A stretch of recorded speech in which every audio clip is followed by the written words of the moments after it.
I think there's a slight obsession with the simple to complex.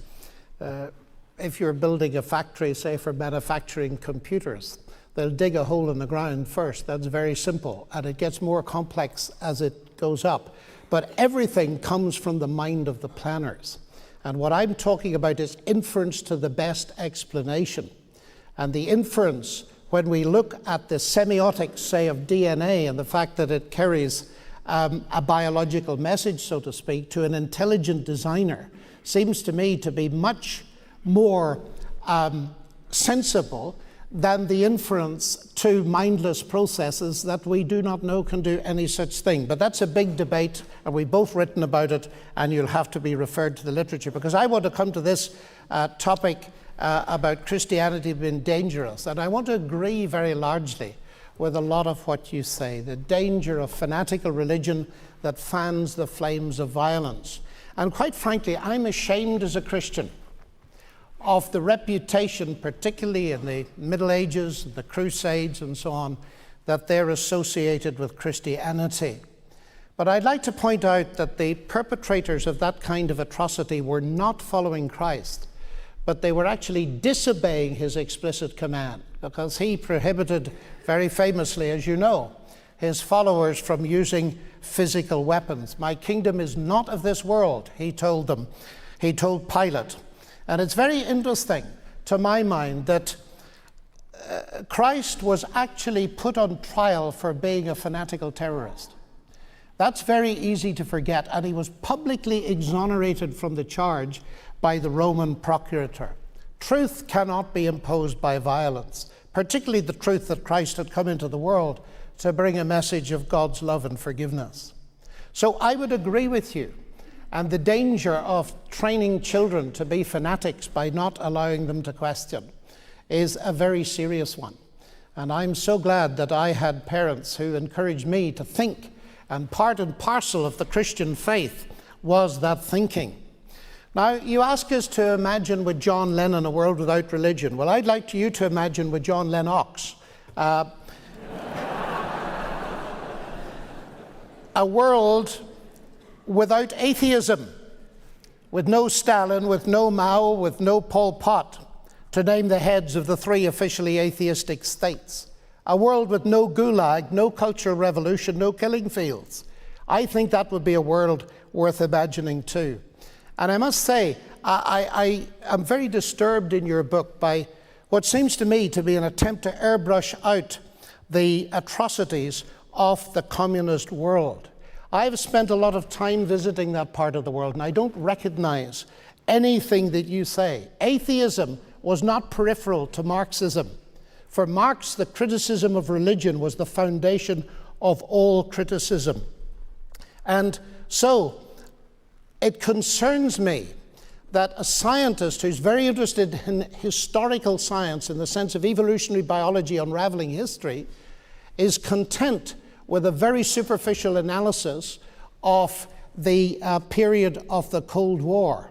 And even more disturbed to read things like this: even if we accept that Hitler and Stalin shared atheism, they both also had moustaches, as do Saddam Hussein. So what?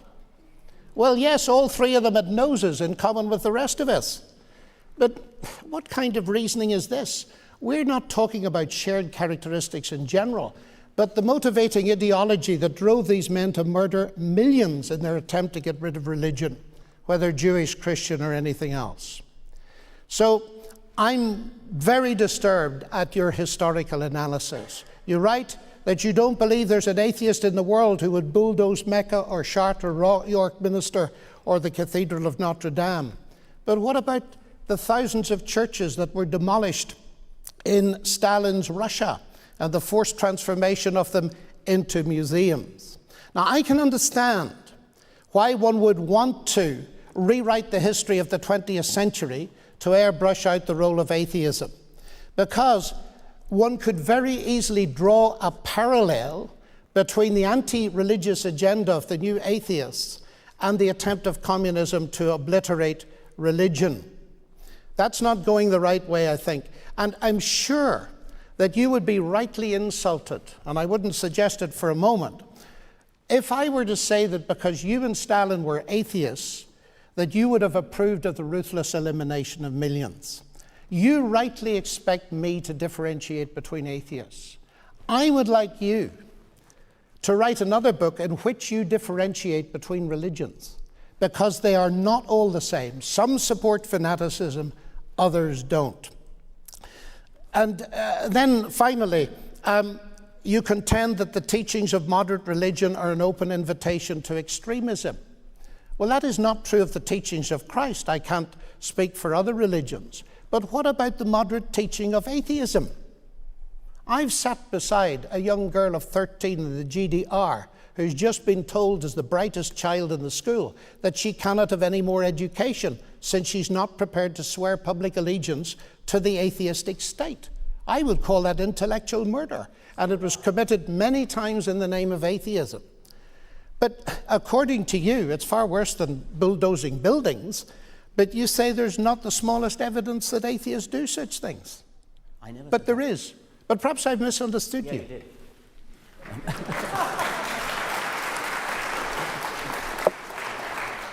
Want to take a moment? Well, I'm very happy to give up on the next one and Which would you prefer? I'm very happy. I'd like Richard to choose what he wants to do, because I've made some strong statements. In The God Delusion, I very deliberately made very little of all the individual evils of religion. I mentioned them occasionally, but I didn't go on about the Crusades, the conquistadors, anything like that. I am not trying to say that that religious people do bad things. I agree fully that Stalin and Hitler and Pol Pot and Mao did terribly bad things. It may even be that atheism was an integral part of the Marxism which led them to do terrible bad things, if indeed it was their Marxism that led them to do bad things. What interests me is that I think that there is a logical path from religion to doing terrible things, and I kind of touched on it in the last answer when I was talking about faith leading you to do things. There's a logical path that says if you really, really, really believe that your God, Allah, whoever it is, wants you to do something, you'll go to heaven, you'll go to paradise if you do it, then it's possible for an entirely logical, rational person to do hideous things. I cannot conceive of a logical path that would lead one to say, because I am an atheist, therefore it is rational for me to kill or murder or be cruel or do some horrible thing. I can easily see that there are plenty of individuals who happen to be atheists, maybe even individuals who have some other philosophy which incidentally happen to be associated with atheism. But there is no logical path. Those young men who bombed in the London subway and the buses, those 19 men who flew planes into various targets in the United States in September of 2001, they were not psychopaths. They were not downtrodden, ignorant people. They were well-educated, rational people who passionately believed they were right. They thought they were righteous, they thought they were good. Their religion, by the lights of their religion, they were good. The same thing could be said of the hideous things done by the Taliban, the oppression of women. These people believe deeply in what they're doing, and it follows logically, once you grant them the premise of their faith, then the terrible things that they do follow logically. The terrible things that Stalin did not follow from his atheism. They followed from something horrible within him.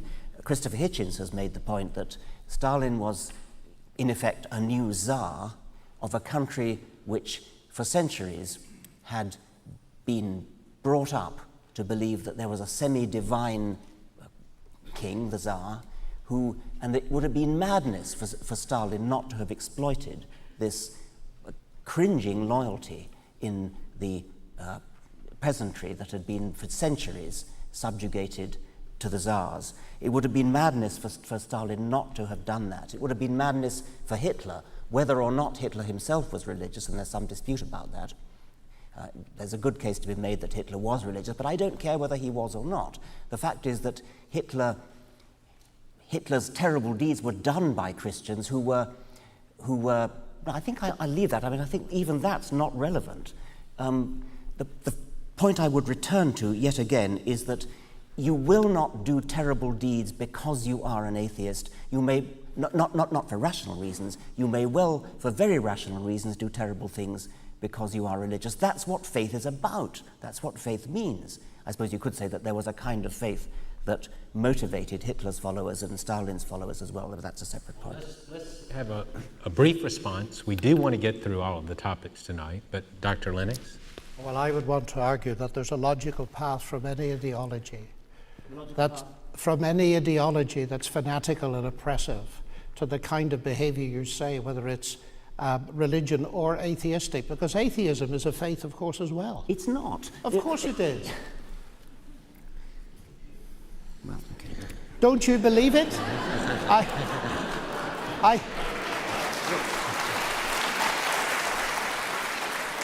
You're an atheist with respect to you're an atheist with respect to Thor and Wotan and Yes, that's Zeus. right. I don't believe them, but you believe atheism. No, it is your faith. I'm in exactly the same position with respect to your Yahweh, your Jehovah, whatever you call him. I'm in exactly the same position with respect to him as you are with respect to Zeus. And I cannot imagine not believing in Zeus leading one to do terrible deeds. It's exactly the same with not believing in God. I'm going to wrap.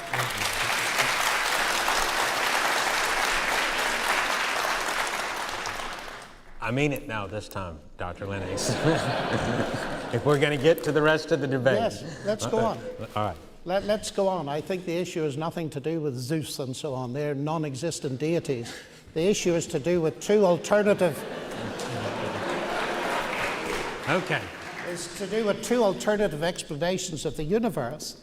And each of us have our faith. I believe there is a God behind this universe. You believe the universe is all there is. The cosmos is all there is. Those are both statements of faith. Okay. You have evidence you believe for them. The fifth thesis. How could a belief in the cosmos lead you to murder? We have a time limit, Professor and Doctor.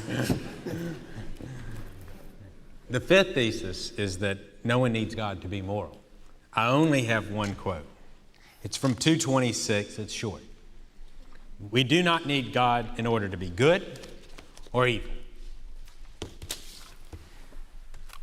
If you think about why you might need God in order to be moral, I can only think of two reasons how that might come about. You might say you need a book to tell you what's moral. Well, as for that, I sincerely hope that nobody in this room bases their morals on the Christian Bible or the Quran. Because if they do, then their morals are likely to be hideous. Needless to say, you can find some decent verses. You can find some decent verses in both the Bible and the Quran, and if you pick and choose those verses, then you can say with hindsight, this verse fits in with my view of what's moral, that verse doesn't, so I'm going to ignore that verse and choose this verse. But you didn't need the Bible in order to do that picking and choosing. You did the picking and choosing on the basis of something else, something which we all have in common, whether we are religious or not. We're all, to a greater or lesser extent, moral, some of us more so than others. Whether we're moral or not has nothing to do with whether we read the Bible. Some people are kind, some people are sympathetic, some people care about suffering, other people don't. It has nothing to do with the Bible. The other reason why you might need religion in order to be moral is that you are either afraid of God, you're afraid if you're not moral you'll get punished, or you're trying to suck up to God and be good so that you'll get a reward. Neither of those two is a very noble reason to be good, to say the least. Now, you might say that forces me into a challenge. How do I know what's moral? Well, I don't on the whole, but the point I want to make is that there does seem to be a kind of universal human acceptance that certain things are right and other things are not. If you look cross-culturally, look at anthropological findings on different cultures, you'll find there's a kind of agreement that certain things are wrong and other things are right. There's disagreement in detail. The golden rule: do as you would be done by. Do unto others what you would expect them to do to you. This is a very, very widespread principle, and it almost amounts to common sense in a way. You certainly don't need a holy book in order to tell you to do that. Now, as an evolutionist, I think that it comes partly from our evolutionary past. I think that there was a time in our history when we lived in small kin groups, and we lived in small groups where good deeds could be expected to be reciprocated, and under those conditions we developed a kind of lust to be good, which was parallel to the lust for sex, which has obvious Darwinian advantages. Now, we no longer live in small villages, in small clans, and so the Darwinian pressure to be good is no longer so strong, nor is the Darwinian pressure for lust as strong as it once was, because nowadays we often use contraceptives, and therefore sexual behavior does not lead to the reproductive consequence, which is, of course, the Darwinian reason for it.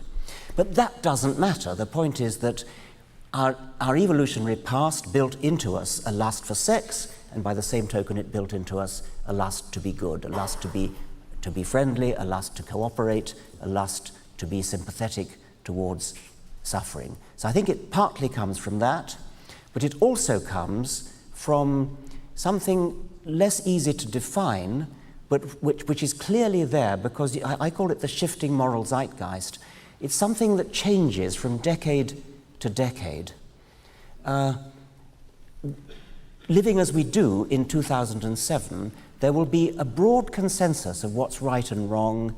Racism is wrong, sexual discrimination is wrong, cruelty is wrong, which characterize we who live in the early 21st century, which would not necessarily have characterized our ancestors in this place 200 years ago. The consensus has moved on, and I find this a very interesting, fascinating fact, which suggests that there really is a kind of something in the air about what is regarded as moral. And it clearly has nothing to do with religion, because it doesn't come from Scripture. Scripture doesn't change over the decades in the way that our attitudes to slavery, our attitudes to women, etc. do. There really does seem to be a powerful shifting zeitgeist effect, which doesn't tell you anything in itself, but which indicates that there is something in the air, some other force, something which we can understand with sufficient sociological, psychological sophistication. Whatever else it is, it's not religion. Dr. Lennox. The question is, do we need God to be moral? If we formulate it as, can an atheist be good? Of course. Because, as I see it, the very fact that human beings all around the world show a common core of morality is evidence for the truth of the biblical claim that we are moral beings made in the image of God.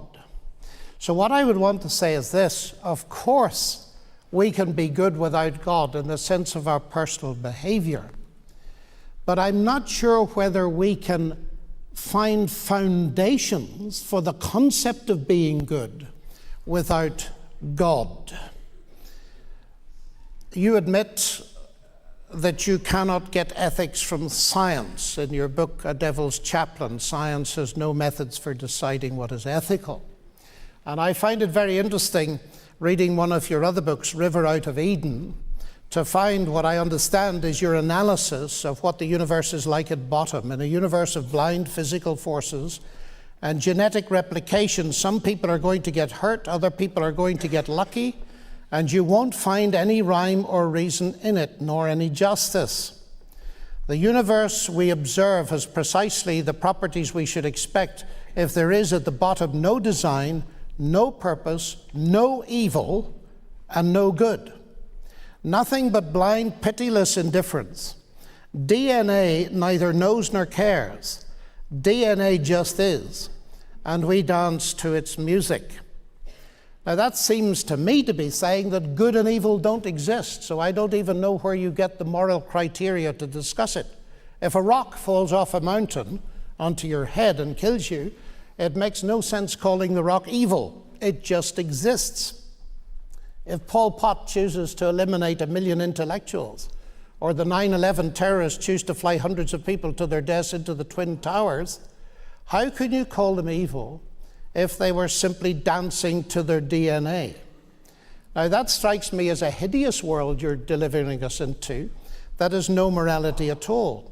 And so therefore, just pushing this a little bit further, if good and evil don't exist, there is no evil and no good, nothing but blind, pitiless indifference, how can it possibly make sense to talk of the evils of religion or of the good of atheism?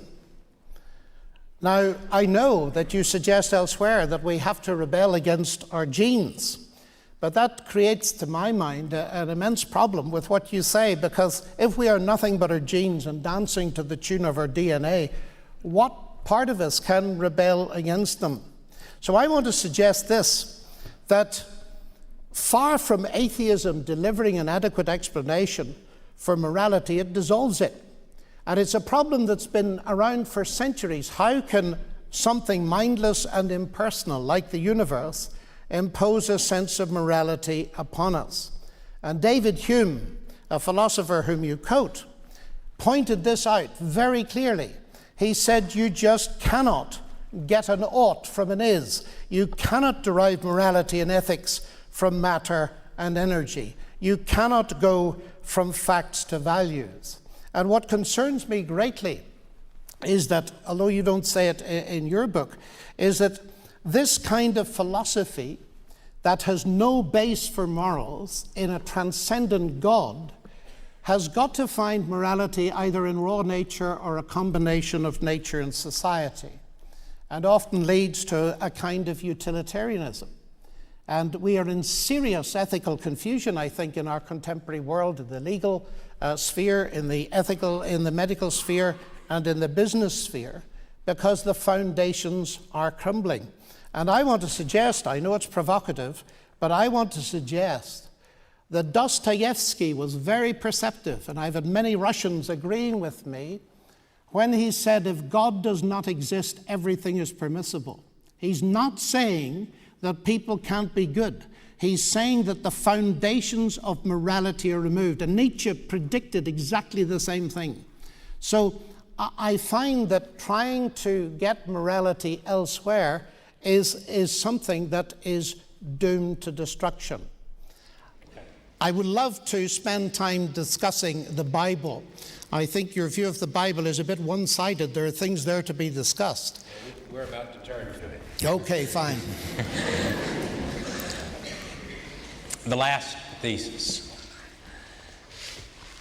Christian claims about the person of Jesus are not true. His alleged miracles violate the laws of nature. I'm going to read two excerpts, Professor Dawkins. The first comes from page 92 of your book. The historical evidence that Jesus claimed any sort of divine status is minimal. The next comes from page 257. Jesus was a devotee of the same in-group morality coupled with out-group hostility that was taken for granted in the Old Testament. Jesus was a loyal Jew. It was Paul who invented the idea of taking the Jewish God to the Gentiles. Hartung puts it more bluntly than I dare. Jesus would have turned over in his grave if he had known that Paul would be taking his plan to the pigs. Once again, I can't let pass that rhetoric of mine about blind physical forces and indifference and nature neither care, DNA neither cares nor knows. Maybe you're right that portrays a hideous world. Well, maybe the world is a hideous world. It doesn't make it not true. No. That's the fundamental point that I would wish to leave with you, that you can talk till you're blue in the face about how it would be nice if such and such were true. It would be nice if if the world were friendly to us. It would be nice if the world was not such a hideous one. But I see it as, first, it tells you nothing about whether it's true or not. We have to decide whether it's true or not separately. It gives us, if it is a hideous world, it gives us something to rise above. And we clearly do rise above it. You raised the question, how do we rebel? And you seem to think there was some kind of contradiction. There is no contradiction with rising above Darwinian dictates. We do it every time we use a contraceptive. It's easy. Every time you use a contraceptive, you are defying the Darwinian imperative to reproduce. You're enjoying sex using the Darwinian, the pleasure that was built into you, into your brains by Darwinism, because normally sex leads to reproduction. You're cutting off that link, and you're using sex for pure enjoyment without reproduction. That's defying, that's rebelling against the selfish genes. And we can do a grand job of rebelling against the hideous, blind physical forces that put us here.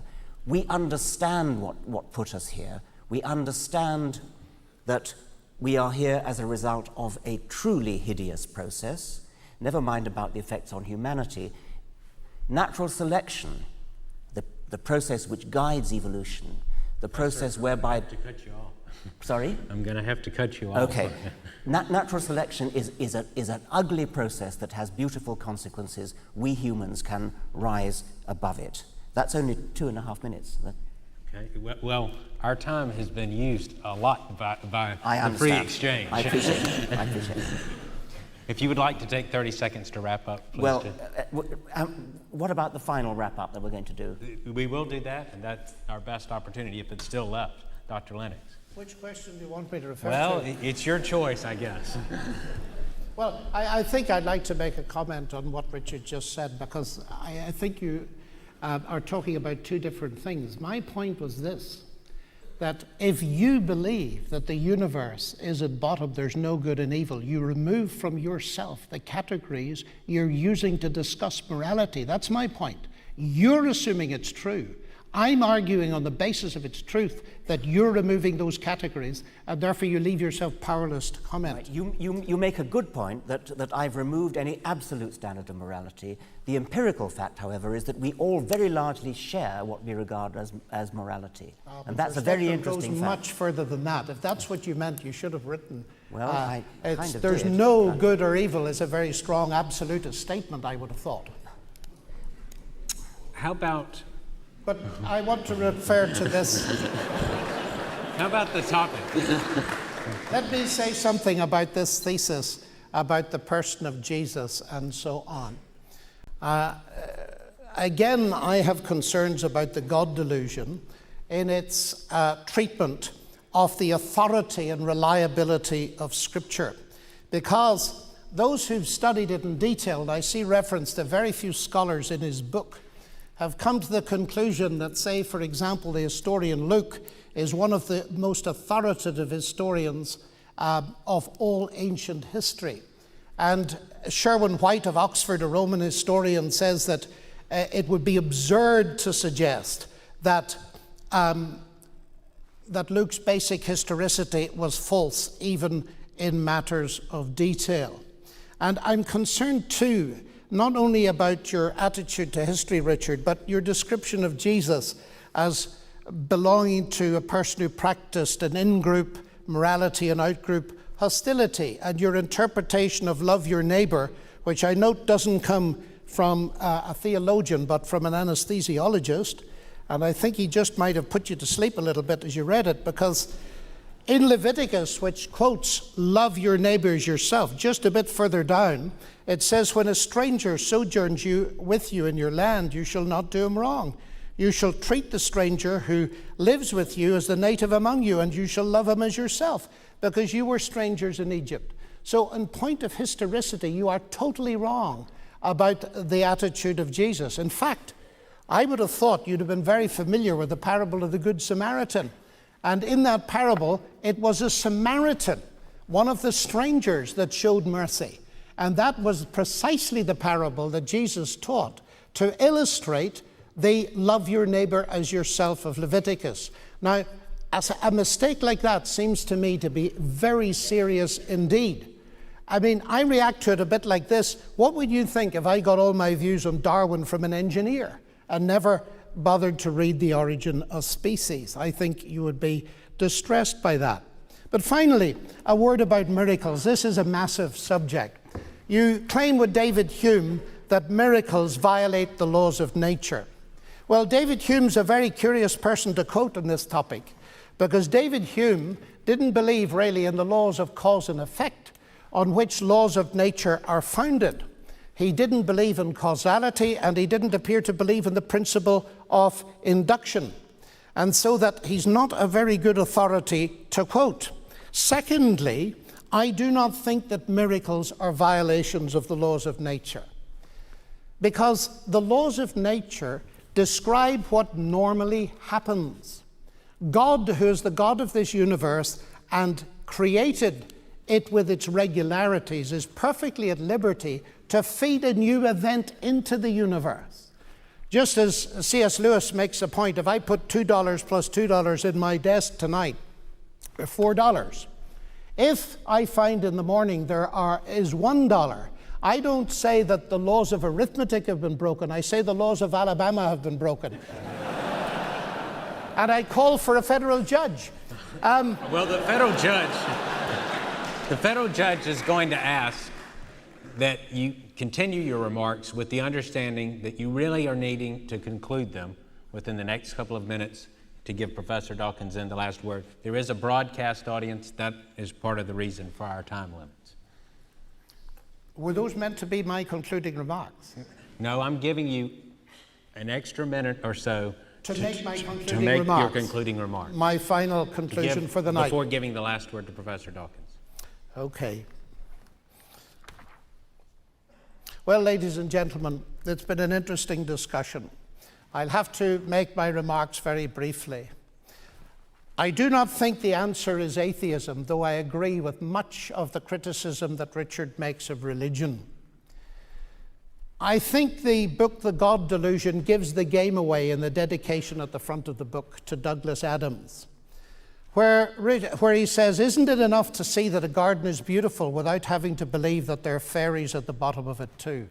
Now, you do a brilliant job at getting rid of the fairies, though it must be said that most of them didn't believe in them anyway. But when you see the beauty of a garden, say in New College in Oxford, do you believe there's no gardener or no owner? That its sublime beauty has come about from raw nature by pure chance? Of course not. For gardens are to be distinguished from raw nature by the operation of intelligence.